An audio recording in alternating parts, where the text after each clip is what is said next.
हैदराबाद मीरपुर खास रोड ते mono technical college Tando Jam what बियो रोड हादसो। कार तेज रफ्तारी सबब कंट्रोल में निकरी वही, एक फौत 2 जख्मी।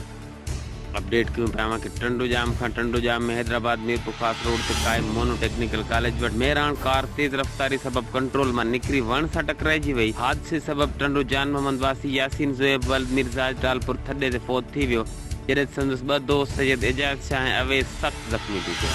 ज़ख्मियुनि खे फौरी तौर ते तिबी इमदाद लाइ हेल्थ सेंटर टंडोजाम मोकिलियो वियो। वाज़े रहे त कुछ कलाक इन साॻी जाइ ते मोटरसाइकिल स्लिप थी वण सां टकराइजी वई हुई, जंहिं सबब हिकु म्यूनिसिपल मुलाज़िम फौत थी वियो हो।